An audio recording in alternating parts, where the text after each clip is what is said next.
오늘날 성도들이 왜 새로운 인생의 열쇠를 갖고도 괴로운 인생을, 답답한 인생을 살아요? 올바른 신앙을 갖지 않았기 때문입니다. 오염된 신앙을 가졌어요. 무늬만 신앙을 가졌어요. 가짜 신앙을 가졌으니 새로운 인생의 열쇠를 갖고도 괴로운 인생을 살아가는 거예요. 여러분, 새로운 인생은요, 예수님만이 주님이시고 그리스도시고 살아계신 하나님의 아들이라고 하는 올바른 신앙, 여기에서 시작이 됩니다. 주님은 주는 그리스도시요 살아계신 하나님의 아들입니다라고 고백한 베드로의 고백 후에 주님의 교회를 세운다고 말씀한 거예요. 교회는 뭐냐? 거룩한 공동체입니다. 영적인 공동체입니다. 생명의 공동체입니다. 축복의 공동체입니다. 거룩한 꿈의 교회 공동체와 함께 이 새로운 인생을 시작하는 여러분 되시기를 예수님의 이름으로 축원합니다.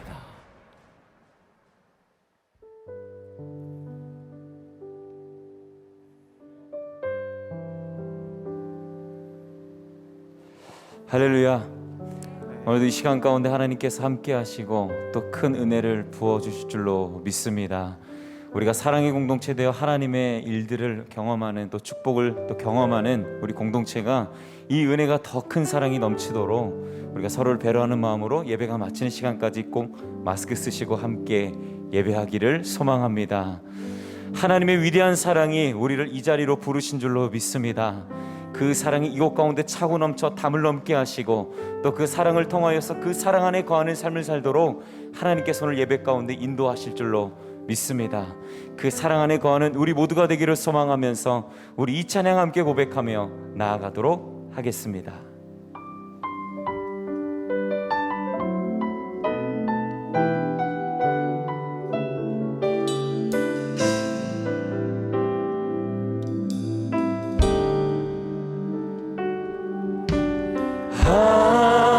하나님의 사랑, 주님의 눈물, 온 세상이 마여 잃어버린 영혼 찾아 오신 주님, 지금도 우리를 사랑해. 2000년 전 하늘 보좌 버리고 이 땅에 오신 주, 하나님 어린 양 되사 생명 주며 이를 증거하라 하시네. 나는 믿네 거절하는 귀한 사랑, 그는 안에 지나리요. 나의 생명 다할 때까지 그 사랑을 전하리라. 우리 다시 한번 고백합니다. 하나님의 사랑, 주님의 눈물, 온 세상이 마여 잃어버린 영혼 찾아 오신 주님, 지금도 우리를 사랑해. 2000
찬양합니다.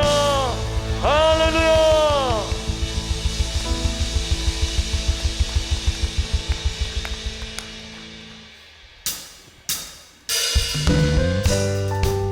오늘도 우리를 그 사랑으로 신실하게 인도하시는 우리 삶의 목자 되신 주님을 신뢰함으로 고백하겠습니다.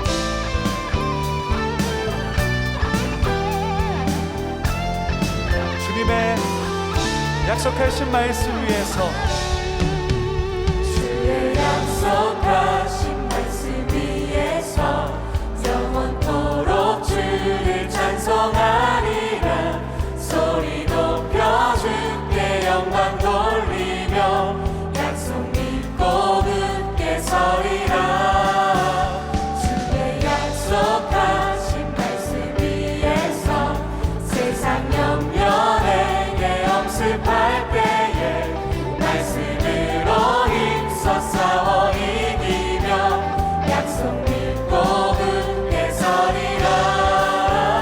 성령의 검을 들고 성령의 검을 들고 구원의 등을 쓰고 믿음의 방패와 진리의 띠로 말씀 위에 굳게 서리라. 성령의 검을 들고 구원의 등을 쓰고 곧 하나님의 말씀을 가지라. 우리 그 담대함으로 한 번 더 고백합니다. 주님의 약속하신 말씀, 주의 약속하신 말씀 위에서 영원하신 주의 사랑이 믿고 성령으로 힘써 싸워 이기며 약속 믿고 굳게 서리라.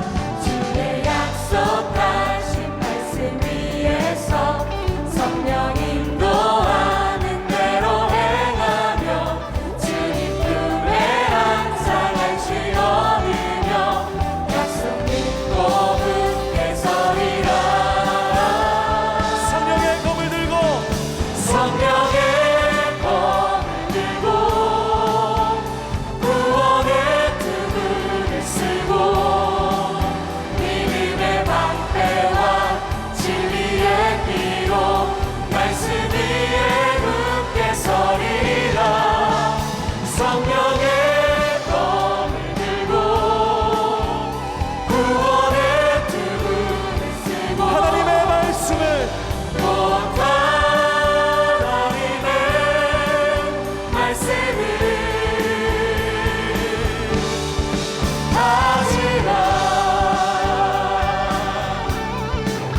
그 누구도 끊을 수 없는 우리를 향하신 주님의 사랑이 여전히 우리 삶 가운데 함께 하심을 믿습니다. 그 담대한 마음으로 우리 믿음 위에 서서 이 고백 주님께 올려드립니다. 굳게 서리 굳게 서리 굳게 서리 그 말씀 위에 굳게 서리라. 굳게 굳게 서리 굳게 서리 굳게 서리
영원하신 약속과 말씀 위에서 우리를 인도하시고 승리케 하시는 주님을 찬양하며 높여드립니다.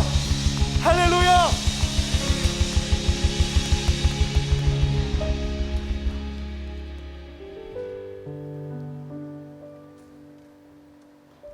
때때로 우리의 마음을 들여다보면 주님께서 우리에게 주신 마음보다 나의 생각, 나의 욕심, 나의 이기심과 같은 것들이 우리의 마음을 가득 채울 때가 너무나도 많은 것 같습니다. 그러나 주님, 이제는 내 마음속에 있는 나의 것은 모두 비워버리고 오직 주님이 주신 것으로 채우기 원합니다. 주님의 사랑의 마음 나에게 주시옵소서 고백하는 마음으로 우리 이 찬양 함께 올려드립니다.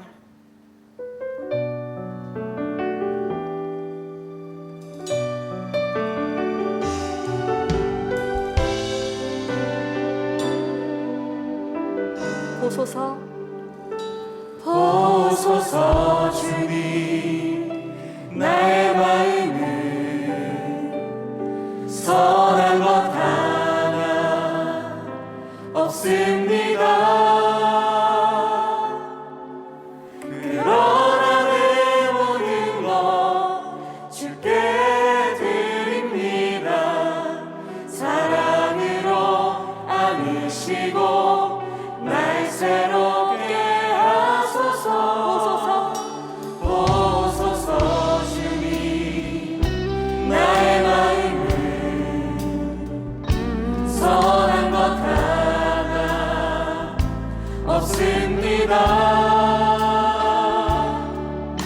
그러나 내 모든 것 주께 드립니다.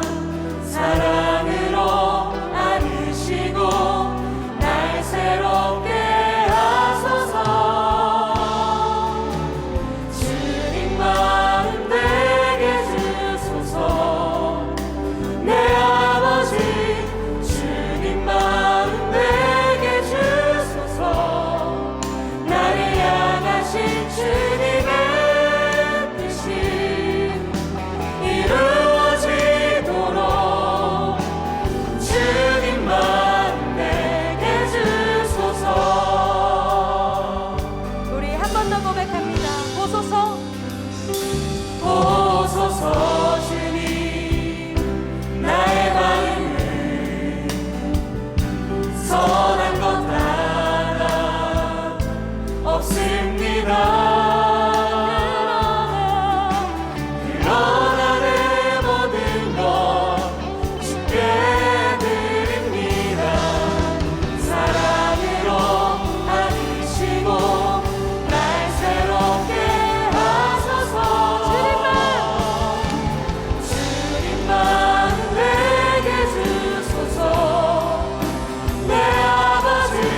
사랑하는 주님, 감사를 드립니다.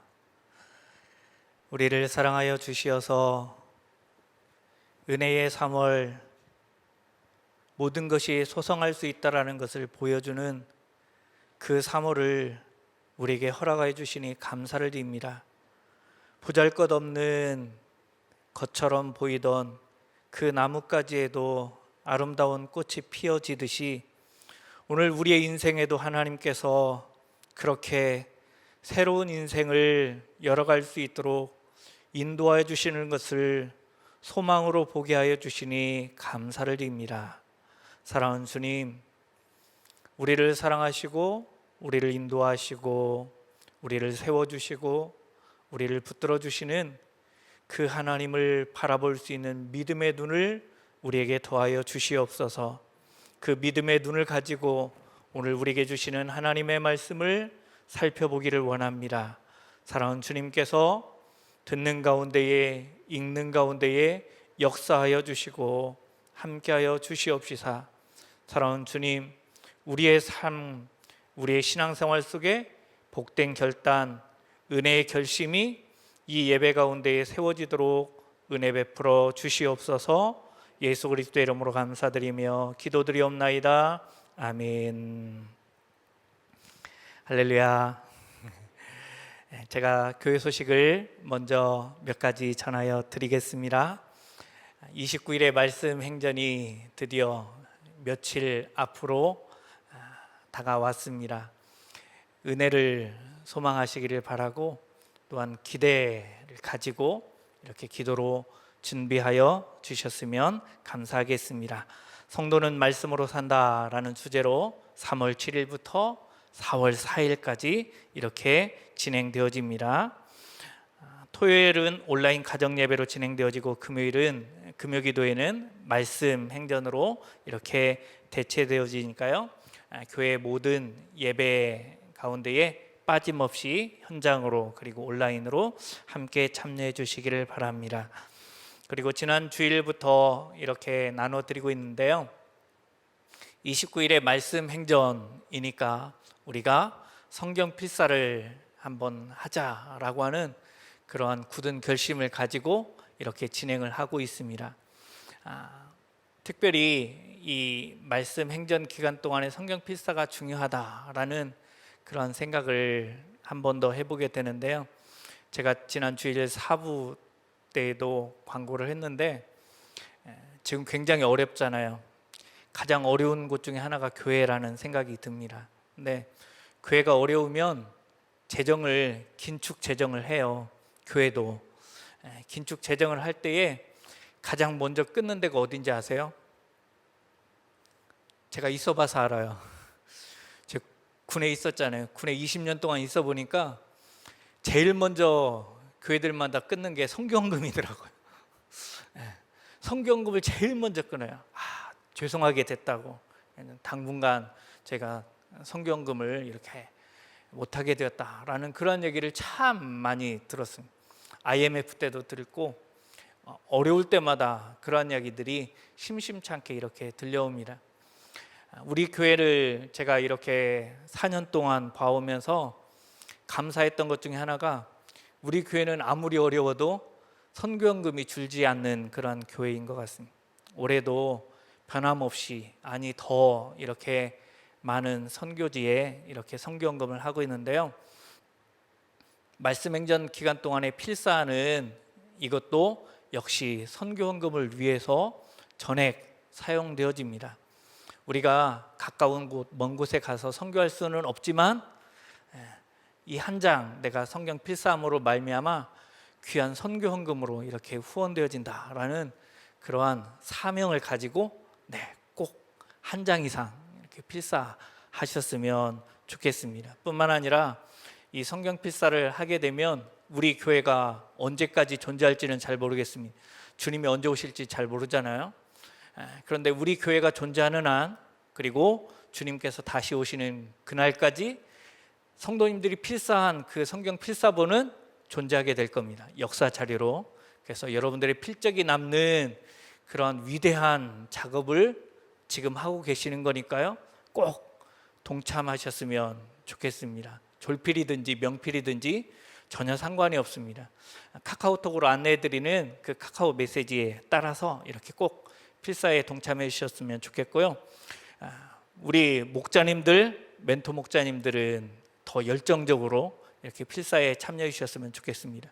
우리 글로리 채플 이민웅 목사님께서도 간곡히 부탁하셨습니다. 우리 글로리 채플 목자님들, 멘토 목자님들 잘 참석할 수 있도록 광고 좀 잘해 주시라고. 제가 잘했죠? 네, 늘 줄 믿습니다. 네. 하여튼지 우리 모두가 다 한 마음으로 나의 글자 한 글자가 이렇게 역사 가운데 남을 수 있는 좋은 기회가 되셨으면 좋겠습니다. 하나님의 말씀 같이 보시겠습니다. 하나님의 말씀은 신약 성경 에베소서 4장에서 같이 보시겠습니다. 에베소서 4장 29절로 32절의 말씀입니다. 제가 가지고 있는 성경으로는 신약 성경 314면에 있습니다. 에베소서 4장 29절로 32절의 말씀, 오늘 말씀의 제목은 우리도입니다. 제가 한 절, 성도님들께서 한 절 교독으로 말씀을 보시고 32절은 같이 읽도록 하겠습니다. 무릇 더러운 말은 너희 입 밖에도 내지 말고 오직 덕을 세우는데 소용되는 대로 선한 말을 하여 듣는 자들에게 은혜를 끼치게 하라. 하나님의 성령을 근심하게 하지 말라. 그 안에서 너희가 구원의 날까지 인치심을 받았느니라. 너희는 모든 악독과 노함과 분냄과 떠드는 것과 비방하는 것을 모든 악의와 함께 버리고 서로 친절하게 하며 불쌍히 여기며 서로 용서하기를 하나님이 그리스도 안에서 너희를 용서하심과 같이 하라. 아멘.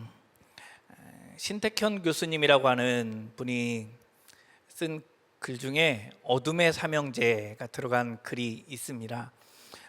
이 코로나 팬데믹 현상으로 말미암아서 이 어둠의 삼형제가 대한민국 사회에 독버섯처럼 번지고 있다라는 그러한 내용인데요. 그 삼형제를 소개하자면 이렇습니다. 첫 번째가 뭐냐면 마키아벨리아니즘이라고 하는 거예요.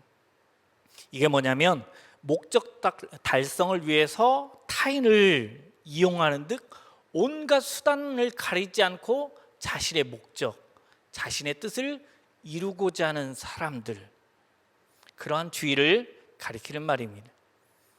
두 번째가 뭐냐면 나르시시즘이라고 하는 것인데요. 이것은 지극히 자기중심적이고 자기의 권리만을 내세우는 사람들, 그리고 주변 사람들이 자신을 존중해 주기를 바라고 카리스마와 같은 오만한 행동을 함부로 하는 그러한 현상을 지칭합니다. 그리고 마지막 세 번째가 뭐냐면 사이코패시라고 하는 것입니다. 타인에 대한 배려가 없고 해를 끼쳐도 전혀 거기에 대해서 죄의식을 느끼지 못하는 현상을 가리키는 말입니다. 이렇게 어둠의 삼형제가 우리 대한민국을 휩쓸고 있는 것이 또한 사실인 것 같습니다. 자금에 들려지는 그러한 뉴스 사건 사고를 보시면 다 이 독버섯이 곳곳에서 드러나고 있는 것을 보여주는 것 같습니다. 이러한 때에 정말 중요한 것이 있는데 그게 뭐냐면 정체성이라고 하는 거예요. 정체성이 정말 중요합니다. 정체성의 심리학이라고 하는 책에 보면 정체성이 잘 형성되어 있는 사람들의 세 가지 특징이 있다고 그래요. 그 첫 번째가 뭐냐면요, 영혼의 엑스레이 사진을 가지고 있다고 해요. 영혼의 엑스레이 사진. 이게 뭐냐면 자기 자신에게 무엇이 정말 중요한지, 그리고 자신이 행복한 순간은 언제인지, 그리고 자신의 삶에 가치와 의미를 부여하는 것이 무엇인지를 알고 있는 사람, 바로 이러한 사람이에요. 두 번째가 뭐냐면 자신의 목적지가 찍힌 내비게이션을 가지고 있다라는 거예요. 성도님들에게는 목적지가 찍힌 내비게이션을 가지고 있나요?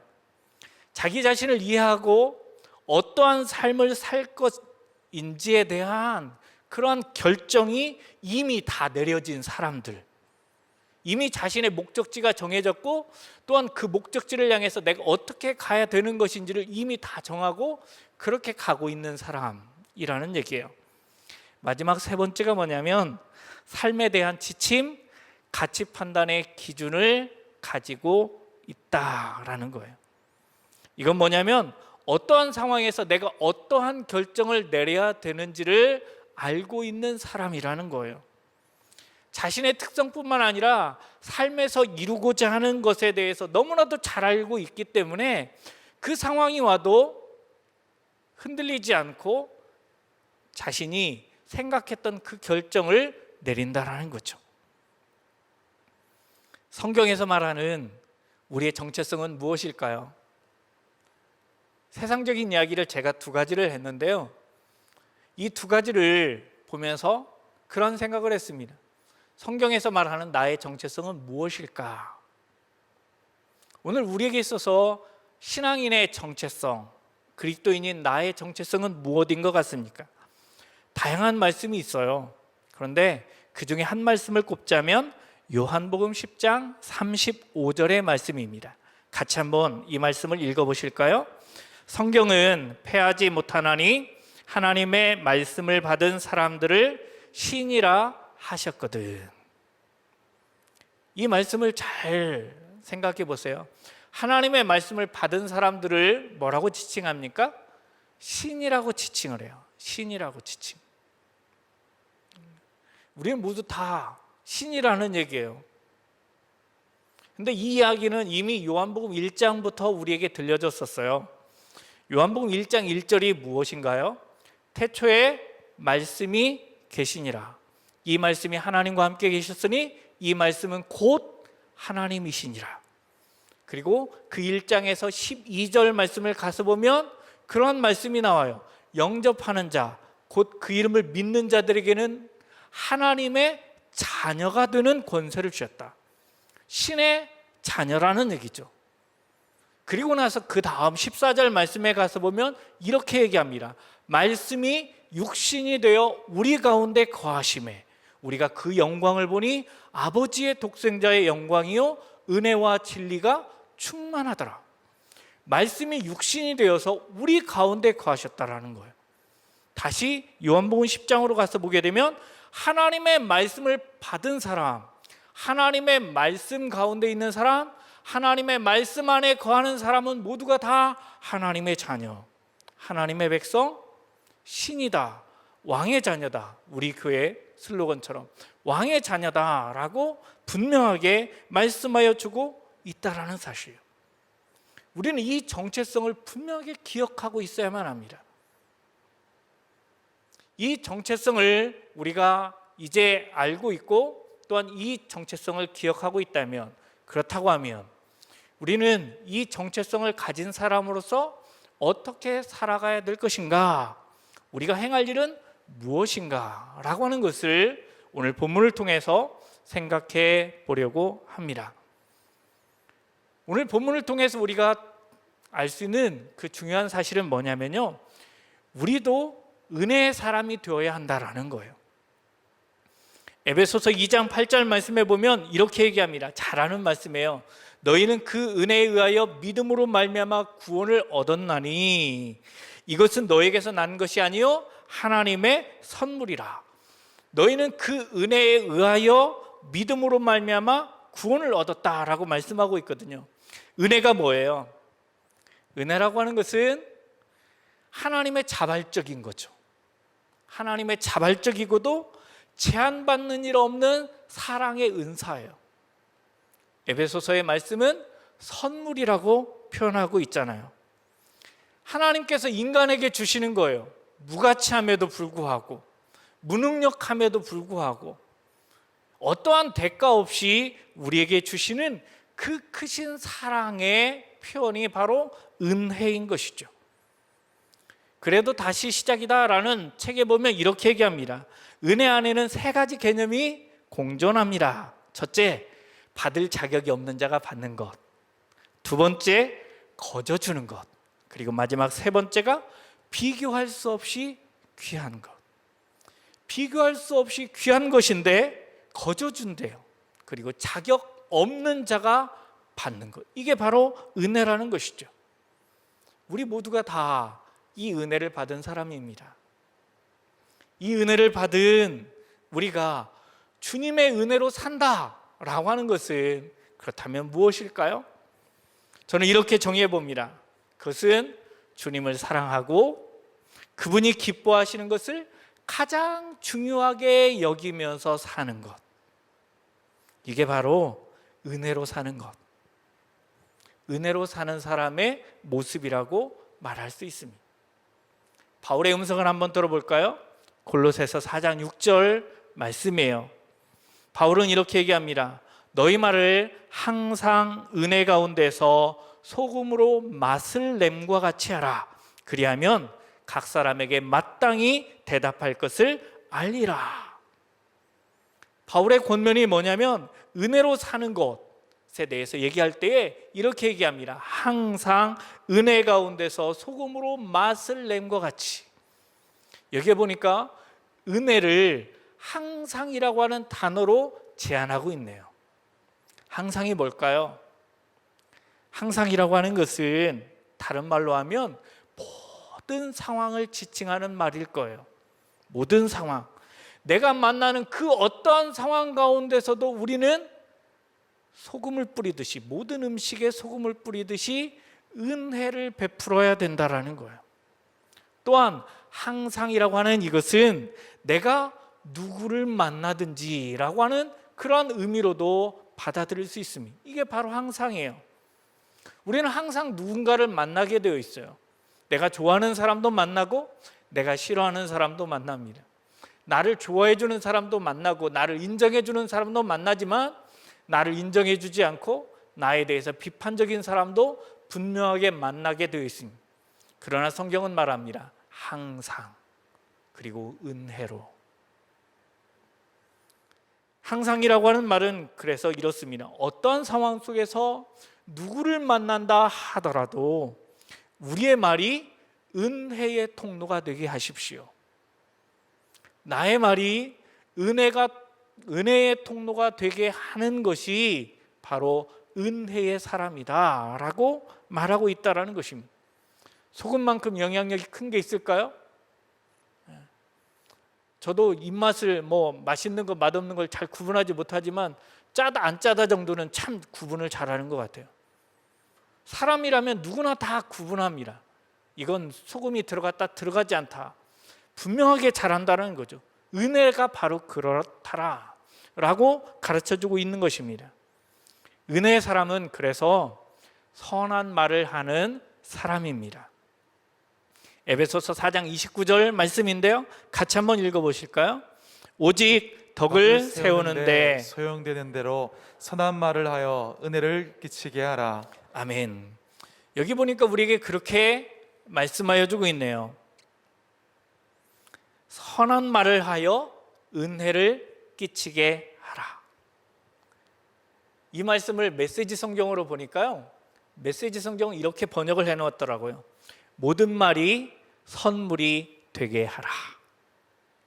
모든 말이 선물이 되게 하라. 저 이 말씀을 보면서 참 회개를 많이 했습니다. 모든 말이 선물이 되게 하라. 내가 어떠한 상황 가운데서 어떠한 사람에게 어떠한 말을 하든지 그 말은 던져졌다 하면 선물이 되어야 합니다. 이 얘기예요. 그러면서 말합니다. 소용되는 대로, 소용되는 대로. 이 소용되는 대로라는 말은 항상이라는 말과 함께 기억해야 되는데요, 소용되는 대로라는 말은 기회 있는 대로라는 말이에요. 나에게 기회가 주어지는 대로라는 말이거든요. 우리가 선물을 전달할 때에 선물을 하는 사람이 긴장할까요? 선물을 받는 사람이 긴장할까요? 제가 자주 선물은 안 하지만 어쩌다 한번 선물을 할 때마다 제가 긴장을 해요. 왜 긴장을 하냐면 언제 줄 것인가, 어떠한 방법으로 줄 것인가, 이게 늘 고민인 거예요. 되도록이면 알아채지 못하게, 깜짝 쉬우면 더 좋겠다, 기회를 보는 거잖아요. 우리가 선물을 줄 때는 반드시 기회를 노립니다. 바로 그것인 것 같아요. 은혜의 기회주의자들이더라. 바울의 권면이 바로 이것입니다. 일반인들은 내 말이 진실인가 아닌가에 초점을 맞춥니다. 요즘 우리가 보는 사건 사고들이 다 그거잖아요. 내 말이 진짜다, 내 말이 진짜다, 아니다, 네 말이 진짜다, 거짓이다. 그러한 얘기가 얼마나 우리를 피곤하게 만듭니까? 우리가 이것까지 알아야 돼 라고 하면서 막 댓글에다가 소리를 지르는 사람들이 있어요. 참 피곤한 인생입니다. 이게 맞냐 틀리냐라는 이것만 가지고는 인생이 얼마나 팍팍한가, 얼마나 답답한가를 우리에게 그대로 가르쳐 주는 거예요. 우리에게 있어서 정말 필요한 것은 무엇이겠습니까? 내 말이 듣는 사람에게 은혜를 끼치는가, 여기까지 나아가야 되는 것입니다. 우리의 말의 최종 목적지를 말하라면 그것은 바로 은혜입니다. 우리의 말이 듣는 사람에게 은혜를 끼쳐야 된다는 겁니다. 영적인 유익을 주어야 된다는 거죠. 나의 목적의 정당성과 유익성을 주장하기 위해서 더러운 말을 하는 것이 아니라 하나님의 은혜를 이루기 위해서 나의 모든 말이 선물이 되어야 한다라고 가르쳐주고 있는 겁니다.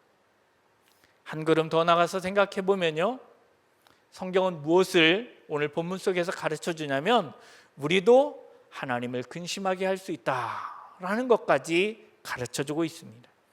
30절 말씀에 보면 이렇게 얘기합니다. 하나님의 성령을 근심하게 하지 말라. 그 안에서 너희가 구원의 날까지 인치심을 받았느니라. 근심이 뭘까요? 굳이 해석하지 않더라도 한숨, 슬픔, 고통, 한탄, 좋지 않은 단어 다 집어넣으면 다 맞는 말이에요. 이게 바로 근심이에요. 예수 그리스도께서는 그렇게 요한복음에서 말씀하셨어요. 내가 또 다른 보혜사를 너에게 주사 영원토록 너희와 함께 있게 하겠다. 그 보혜사, 그 카운셀러, 파라클레이토스, 그분이 누구예요? 성령님이죠. 그분은 우리의 곁에서 우리를 도와주시고 우리를 상담해 주시고 우리를 위하시는 분, 우리를 위하여서 말할 수 없는 탄식으로 친히 기도하여 주시는 분이 바로 성령님이에요. 그래서 현대인의 성경으로 이 본문을 보면 이렇게 얘기합니다. 하나님의 성령을 근심하게 하지 마십시오. 성령님은 우리의 구원을 보증해 주시는 분이십니다. 우리의 구원을 보증해 주시는 분이시기 때문에 하나님의 성령을 근심하게 해서는 안 됩니다 라고 권면하고 있다는 사실이에요. 보증 서보셨나요? 성경에서 보증 서지 말라고 뼈저리게 가르쳐주고 있죠. 죽는 날까지 보증을 서면 안 됩니다. 성령님 외에는 보증을 서면 안 되죠.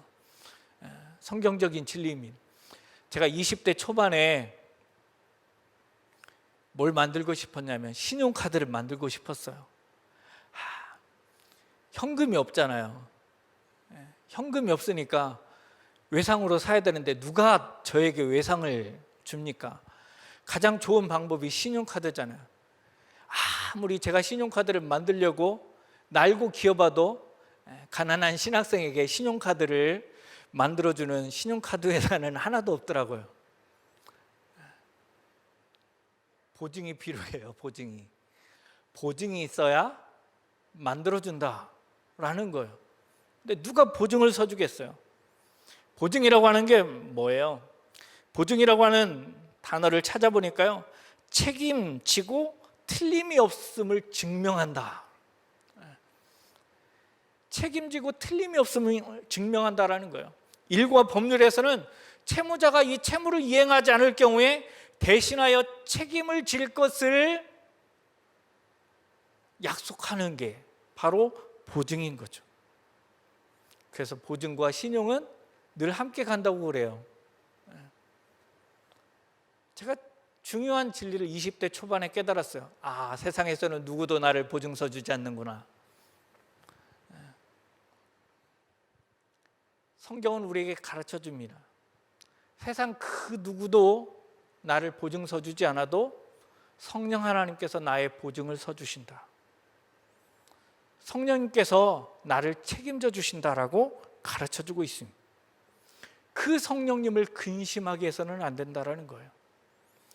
로이드 존스 목사님은 성령 하나님에서 그래서 이렇게 얘기합니다. 성령을 근심하게 만들 수 있는 길은 그분을 잊고 그분을 무시하며, 더 구체적으로는 그분의 말씀을 소홀히 하고 그분과 우리를 위한 그분의 목적과 바람에 대해서 의심하고 불신하고 모든 면에서 나 자신을 확신하는 것입니다. 성령님을 근심하게 하는 방법이 바로 이거래요.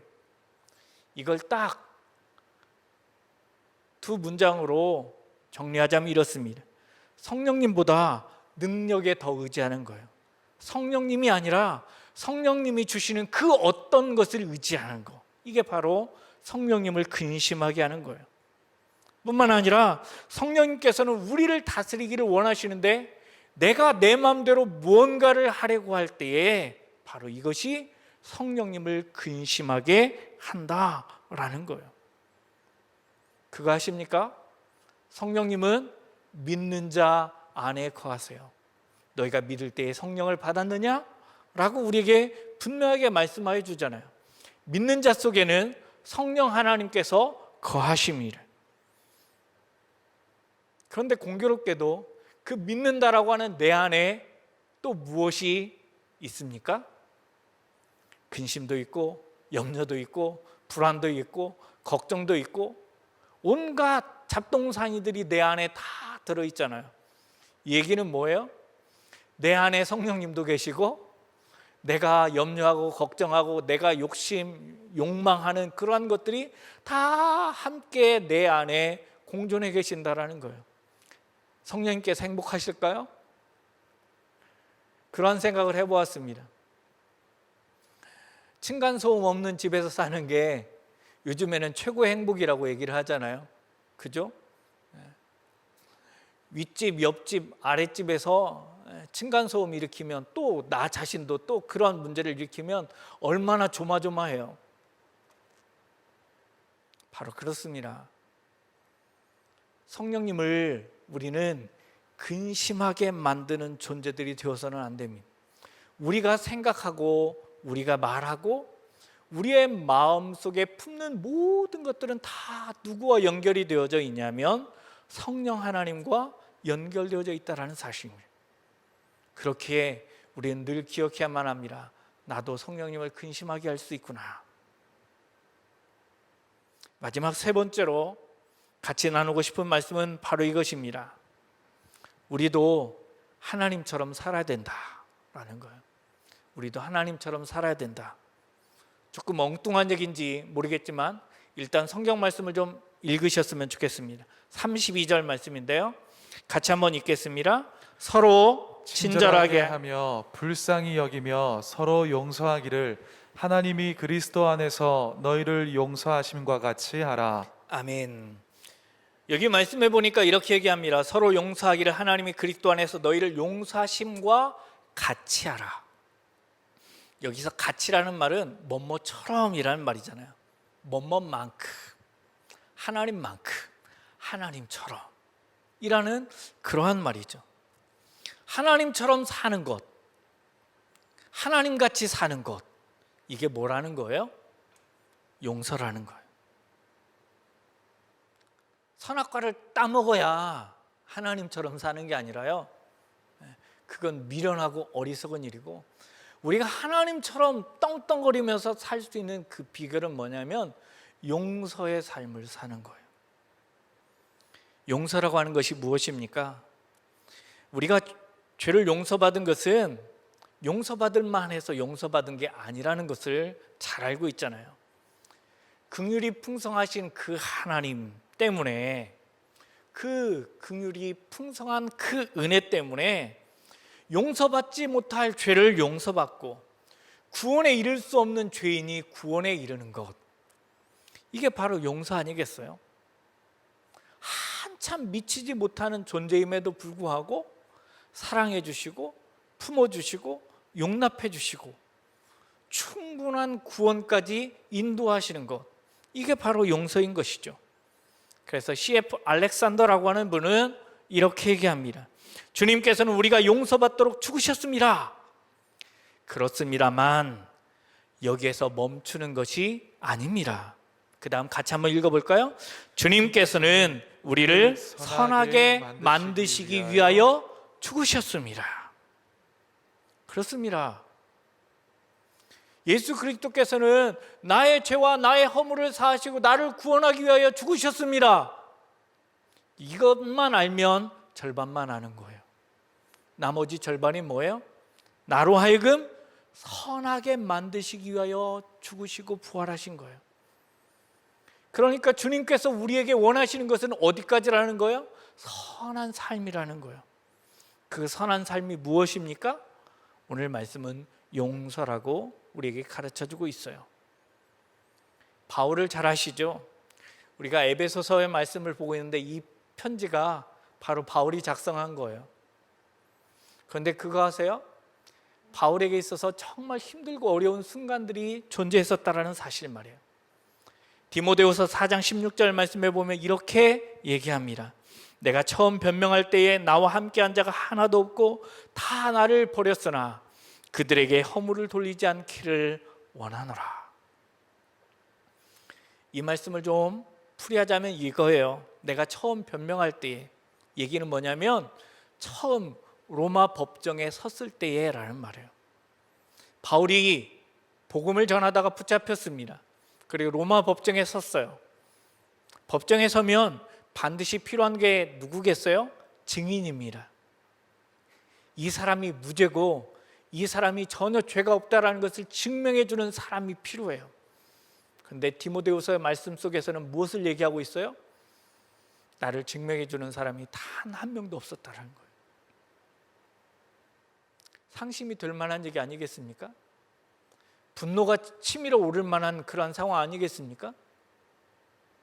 바울의 복음을 들은 사람이 몇 명이고 바울의 고침을 받은 사람이 몇 명이고 바울이 세운 교회가 몇 개고 바울을 통해서 기름 부음을 받고 직분을 받은 사람이 몇 명이었겠습니까?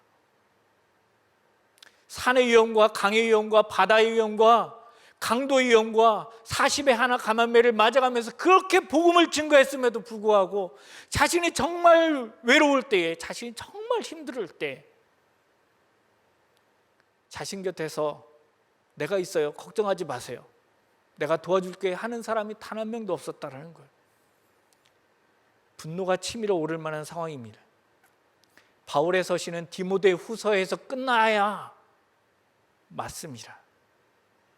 그런데 바울의 서신은 디모데후서에서 끝나지 않습니다. 바울은 얘기합니다. 나는 그들에게 허물을 돌리지 않기를 원한다. 이 말씀이 무엇이겠습니까? 나는 그들을 용서한다. 나는 그들을 사랑한다. 나는 그들을 품어준다. 나는 그들을 위해서 기도한다.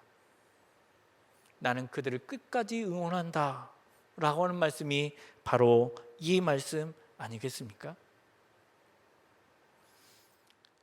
이동호 목사님의 책에 보면 이러한 예화가 있습니다. 제 아내는 저보다 마음이 넉넉하고 관용이 많은 것 같습니다.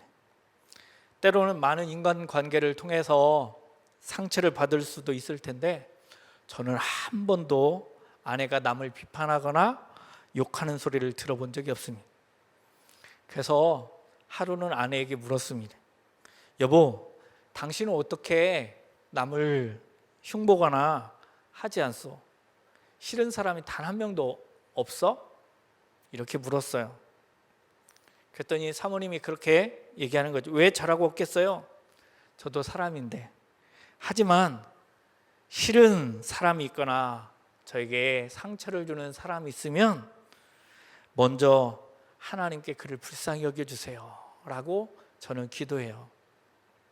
하나님, 그 사람 불쌍히 여겨주세요. 어느 날 외출을 하고 돌아보니까 아내 인기척이 없는 거예요. 여기저기 찾아다니다 보니까 아내가 기도하고 있는 거예요. 내 아내가 울면서 이렇게 기도하고 있어요. 하나님, 불쌍히 여겨 주옵소서. 아내가 분명히 불쌍히 여겨 주옵소서라는 기도를 할 때에는 자신에게 상처를 주고 또 미움과 증오가 있는 그 사람 때문에 불쌍히 여겨 주소서라고 기도한다고 했지.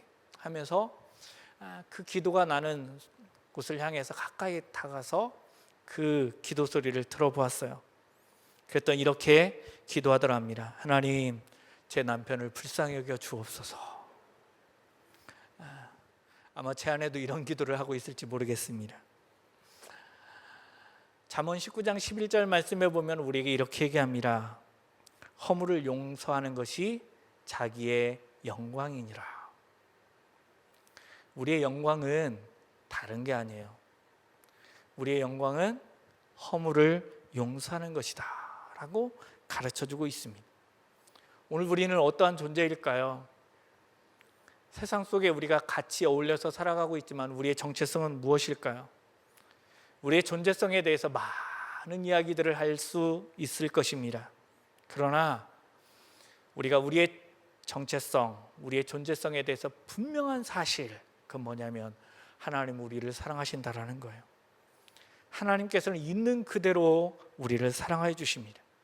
그러나 그대로 두시지 않고 우리가 예수님처럼 되기를 원하세요. 오늘 말씀은 우리에게 아주 중요한 진리를 가르쳐주고 있습니다. 우리는 은혜 받은 사람이면서 은혜를 끼치는 사람, 은혜를 주는 사람이 되어야 한다는 겁니다. 우리가 용서하는 삶을 산다라고 하면 우리도 예수님처럼 하나님처럼 될 수 있음을 오늘 말씀은 우리에게 가르쳐 주고 있습니다. 미래 다시 꿈꾸다라고 하는 책에 보면 이러한 이야기가 나와요. 우리는 지금 내 생의 마지막 오늘을 살고 있습니다. 마라톤 선수들이 반을 뛰고 결승점을 향해 다시 돌아가는 반환점을 터닝 포인트라고 합니다. 그 다음부터 같이 한번 읽어볼까요? 같은 길이지만 새로운 길을 걷게 되는 것입니다. 용서는 인생의 터닝 포인트가 될 수 있습니다. 저는 오늘 2021년 3월 3일이 우리의 신앙생활의 터닝 포인트가 되어지기를 소망합니다. 정말 각박한 세상입니다. 답답한 세상입니다. 저마다 옳은 소리, 바른 소리를 내는 세상이기 때문에 그런 것 같습니다. 세상의 목소리가 넘쳐나기 때문에 그런 것 같습니다. 이때에 들려져야 되는 그것은 바로 하나님의 말씀입니다. 하나님의 말씀이 무엇입니까? 오늘 하나님의 말씀이 우리에게 무엇을 가르쳐주고 있습니까? 하나님처럼 되라 라고 가르쳐주고 있습니다. 교만한 인생이 아니라 진정 은혜와 용서의 삶을 살라고 가르쳐주고 있습니다. 바라기는 오늘 현장에서 같이 말씀을 나누는 우리, 또한 온라인으로 같이 말씀을 나누는 우리 꿈의 교회 공동체 모든 심령들이 우리도 이제부터는 참으로 은혜의 사람, 하나님과 같은 그러한 삶이 되어서 세상을 변화시키고 세상을 은혜로 사랑으로 충만하게 채우는 귀한 역사를 나타내는 귀한 심령들이 다 되시기를 예수님의 이름으로 축원드립니다. 우리 같이 찬양 드리고 기도하셨으면 좋겠습니다. 낮의 해처럼 밤의 달처럼 우리 같이 찬양 드리겠습니다.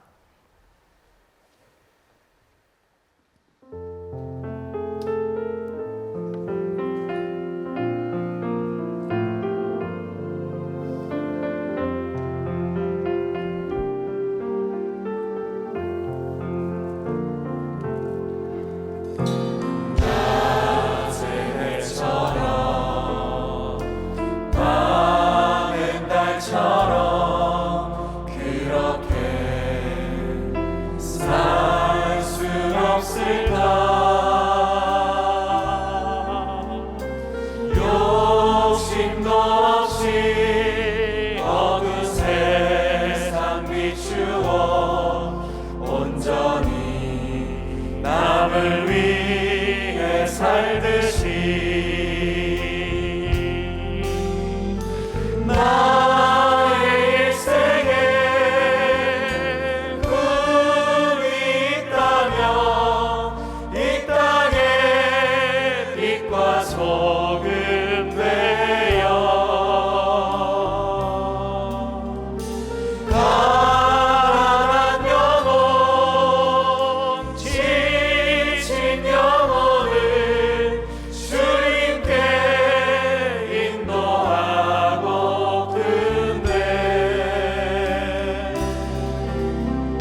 지켰던 것처럼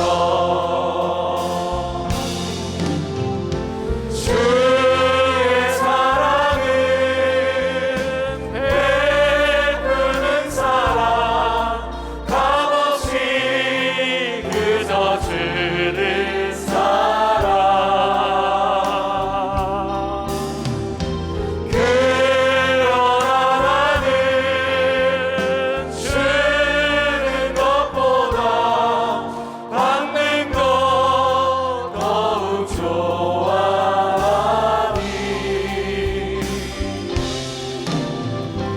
나의 입술을 주님 닮은 듯하나 내 맘은 아직 고추하여 받을 사랑만 회수하고 있으니 예수여 나를 도와주소서. 주의 사랑은 베푸는 사랑 주의 사랑은 베푸는 사랑 값없이 그저 주는 사랑